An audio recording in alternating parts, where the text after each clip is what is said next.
నేడు మనం కూడా భూమి మీద ఉన్నటువంటి కాలంలో ఎలాగూ మనం సమయాన్ని సద్వినియోగం చేసుకోగలము అని అంటే మన పట్ల దేవుని చిత్తం ఏంటో, మన పట్ల దేవుని సంకల్పం ఏంటో మనం గుర్తించి దానికి అనుకూలంగా మన జీవితాలు కట్టుకున్న వారం అయితే మనం దేవుని చిత్తాన్ని నెరవేర్చిన వారం అవుతాం. దేవుడిచ్చినటువంటి అమూల్యమైనటువంటి సమయాన్ని సద్వినియోగం చేసుకున్న వారం అవుతాం. మన పట్ల దేవుని చిత్తం ఏంటో, మన పట్ల దేవుని సంకల్పం ఏంటో మనం ఎరగకుండా మన ఇష్టానికి మనం బ్రతికేసామనుకోండి, దేవుడిచ్చినటువంటి అమూల్యమైనటువంటి జీవితాన్ని, ఈ ఆయుష్కాలాన్ని, విలువైనటువంటి సమయాన్ని మన ఇష్టానికి మనం వాడేసుకున్నాం అనుకోండి, దాన్ని దుర్వినియోగం చేసుకున్న వారమై శిక్షించబడేదానికి దేవుని చేత అవకాశం.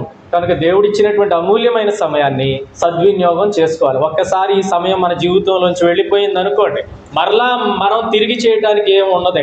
భూమి మీద ఉన్నటువంటి ప్రతి మనిషి పట్ల దేవునికి సంకల్పం ఉంది. ఆ సంకల్పాన్ని గుర్తించకుండా ఒకవేళ వ్యర్థమైన వాటికి జీవితాన్ని ఖర్చు పెట్టి భూమిని దాటేసాడు అనుకోండి మనిషి, మనం దాటేసాం అనుకోండి భూమిని, తిరిగి మనం చేయడానికి ఏమీ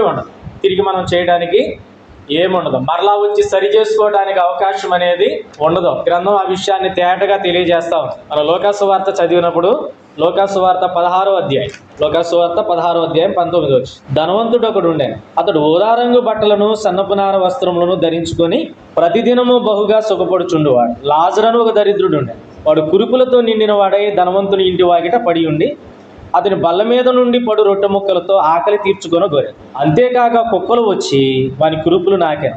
ఆ దరిద్రుడు చనిపోయి దేవదూతల చేత అబ్రహాము రొమ్మున ఆనుకొనుటకు కొనిపోబడాడు. ధనవంతుడు కూడా చనిపోయి పాతి పెట్టబడాడు.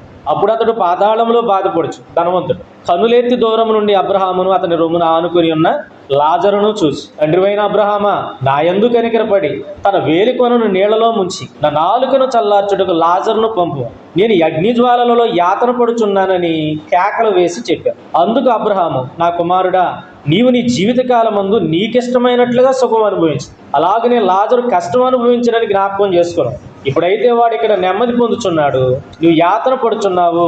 అంతేగాక ఇక్కడ నుండి నీ యొద్దకు దాటగోరు వారు దాటిపోజాలకుండునట్లును, అక్కడి వారు మా యొద్దకు దాటి రాజాలకుండునట్లును మాకును మీకు మధ్య మహా అగాధం ఉన్నదని చెప్పాడు. ధనవంతుడు అడిగాడు. ఏమడిగాడు? ఈ భూమి మీద బ్రతికినంత కాలంలో దేవుడు తనకిచ్చినటువంటి ఆయుష్కాలం అంతా తన ఇష్టానుసారంగా సుఖపడుతూ బ్రతికాడు. ఈరోజు మనం కూడా దేవుడు మనకిచ్చినటువంటి ఆయుష్కాలాన్ని మనకు నచ్చినట్లుగా, మన సుఖం కోసం, మన ఆనందం కోసం, మన ఇష్టం కోసం మనం బ్రతికేస్తా ఉంటాం. ధనవంతుడు భూమిని దాటి వెళ్ళిపోయిన తర్వాత తనొక కోరిక కోరాడు. ఏంటనంటే, ఈ అగ్ని జ్వాలల్లో నేను యాతన పడలేకపోతున్నాను, ఈ పక్కన ఉన్నటువంటి లాజర్ను ఒకసారి నా దగ్గరకు పంపించు, అతడు వేలికొన నీళ్ళలో ముంచి నా నాలుకను చల్లారుస్తాడు అన్నాడు. అబ్రహామును వేడుకున్నాడు. వేలికొనకు నీళ్ళు ఎన్ని వస్తాయి? వేలికొన నీళ్ళలో ముంచారనుకోండి, లేపితే ఎన్ని నీళ్ళు వస్తాయి? 2 చుక్కలు వస్తాయి. దక్కిందా ధనవంతుడికి? దక్కిందా? 2 చుక్కలు నీటి బొట్లు దక్కాయా? దక్కలేదు. అంటే చనిపోయిన తర్వాత నీకు ఏమీ దక్కదు, నీ కోరికలు ఏవి కూడా తీర్చబడవు. అదే చెప్తున్నాడు. నీ దగ్గర నుంచి మా దగ్గరకు రావటానికి కానీ, మా దగ్గర నుంచి నీ దగ్గరికి రావటానికి కానీ అవకాశం లేదు. నువ్వు ఆ అగ్నిజాలంలో యాతన పడుతూ ఉండాల్సిందే అని చెప్పాడు. అయితే నాకు 5గురు ఉన్నారు భూమి మీద, ఇంక అన్నదమ్ములు, వాళ్ళ దగ్గరికి లాజర్ను పంపించు అన్నాడు. అప్పుడు కూడా ఏమన్నాడు? అప్పుడు కూడా కుదరదని చెప్పి. అంటే మనం ఏదైనా చేయాలనుకోండి, అది భూమి మీద ఉండగానే చేయగలుగుతాం. భూమిని దాటామనుకోండి, మనం ఏమీ చేయడానికి అవకాశం ఉండదు. మన చేతుల్లో ఇంకేమీ కూడా ఉండదు. ఈరోజు నువ్వు దేవుని నమ్ముకోవాలన్నా, ఈరోజు నువ్వు దేవుని సంకల్పానికి అనుకూలంగా జీవితాన్ని కట్టుకోవాలన్నా, భక్తి భావాలతో జీవితాన్ని జీవించాలన్నా ఇంకా భూమి మీద బ్రతికుండగానే ఒక్కసారి భూమిని దాటేసామనుకోండి, ఇయాలో రేపో ఎల్లుండి అని గడిపేస్తా భూమిని దాటేసామనుకోండి, ఒక్కసారి భూమిని దాటేస్తే ఈ అవకాశాలు ఏవి మనకి ఉండవు. మారు మనసు పొందటానికి అవకాశం ఉండదు, రక్షణ పొందటానికి అవకాశం ఉండదు, దేవుని పిల్లలుగా కొంతకాలం ఈ భూమి మీద బ్రతకడానికి అవకాశం ఉండదు. భూమిని దాటిన తర్వాత పరలోకానికి అనుకూలంగా భూమి మీద సిద్ధపడటానికి అవకాశం అనేది ఉండదు. భూమిని దాటేస్తే అవకాశం ఎప్పుడు? భూమి మీద ఉండగానే. కానీ మనం ఏం చేస్తున్నాం అంటే దాన్ని అంతటినీ దుర్వినియోగం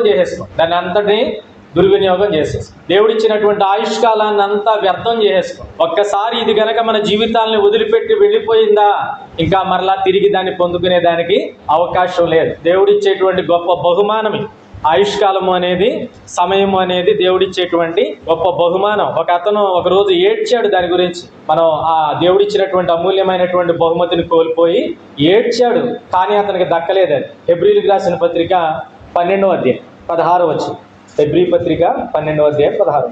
ఒక్క పూట కూటి కొరకు తన జ్యేష్ఠత్వపు హక్కును అమ్మివేసిన ఏశావు వంటి భ్రష్టుడైనను వ్యభిచారి అయినను ఉండునేమో అని జాగ్రత్తగా చూచుకున్నది. ఏశావు ఆ తరువాత ఆశీర్వాదం పొందగోరి కన్నీళ్లు విడుచుచు దానికోసం శ్రద్ధతో వెతికినను మారు మనసు పొందని అవకాశము దొరకక విసర్జింపబడినని మీరు ఎరుగుదురు అని. పోగొట్టుకున్న తర్వాత ఆశీర్వాదాన్ని పొందుకోవాలని ప్రయాసపడ్డాడు, దుఃఖపడ్డాడు, ప్రాకులాడాడు, ఏం చేయబడ్డాడు, చివరికి విసర్జించబడ్డాడు, అంటే ఉమ్మివేయబడ్డాడు. ఈరోజు మనం కూడా అంతే. అవకాశం కోల్పోయిన తర్వాత మనం ఎంత ప్రాధేయపడినా మనకు అవకాశము అనేది దక్కదు. కనుక మనకి దేవుడిచ్చినటువంటి ఆయుష్కాలం చాలా చాలా విలువైంది. అందుకే క్రైస్తవులతో చెప్తున్నాడు పౌలుగా, మీరు సమయమును పోనేక సద్వినియోగం చేసుకోనండి అని క్రైస్తవులతో చెప్తున్నాడు. నేడు లోకస్తులకు కూడా ఇది హెచ్చరిక. ఇంకా లోకంలో ఎవరైతే ఉన్నారో, లోకస్తులకు ఎవరైతే ఉన్నారో వారికి కూడా హెచ్చరిక.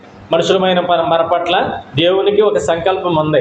భూమి మీద ఉన్నటువంటి దినాల్లోనే ఆ సంకల్పాన్ని గుర్తించి ఆ సంకల్పానికి అనుగుణంగా మన జీవితాలని మనం కట్టుకుంటే మనం దేవుడు మనకిచ్చిన సమయాన్ని సద్వినియోగం చేసుకున్న వారం అవుతుంది. లేదు దుర్వినియోగం చేసుకున్నామా ఖచ్చితంగా దేవునికి లెక్క అప్పచెప్పాల్సినటువంటి వారము. మనం చదువుకుంటాం కదా, దేహముతో జరిగించినవి మంచివైనను చెడ్డవైనను దేహాన్ని ఇచ్చినటువంటి దేవునికి లెక్క అప్పచెప్పాలి. ఒక రోజున మన దేహంతో జరిగించిన కార్యాలు మంచివైనా చెడ్డవైనా దేహాన్ని ఇచ్చినటువంటి దేవునికి లెక్క అప్పచెప్పాలి. కనుక లెక్క అప్పచెప్పాల్సిన వారికి తగినట్లుగా మన జీవితాలు భూమి మీద కట్టుకోవాలి. సమయాన్ని సద్వినియోగం చేసుకోవాలి. దేవుడిచ్చినటువంటి విలువైనటువంటి బహుమానాన్ని జాగ్రత్తగా మనం వినియోగించుకునేటువంటి ప్రయత్నం చేయాలి. అలాగ గనక మనం చేస్తే మనం భూమి మీద ధన్యులమై ఉంటాం. భూమిని దాటిన తర్వాత కూడా ఈ ధన్యతను కొనసాగించేటువంటి వారిగా ఉంటాం. ఎవరైతే సమయాన్ని దుర్వినియోగం చేసుకుంటామో నరకానికి పాత్రలం అవుతాం.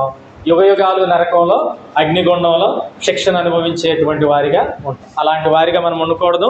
దేవుడిచ్చినటువంటి అమూల్యమైనటువంటి సమయాన్ని సద్వినియోగం చేసుకుని మేలు పొందాలని చెప్పి తెలియజేస్తూ, మేలు పొందేవారిగా ఉండాలని చెప్పి కోరుకుంటూ వాక్యాన్ని ముగిస్తూ ఉన్నా. ఇప్పటి వరకు విన్న మీకు వందనాలు తెలియపరుస్తూ అందరికీ వందనాలు.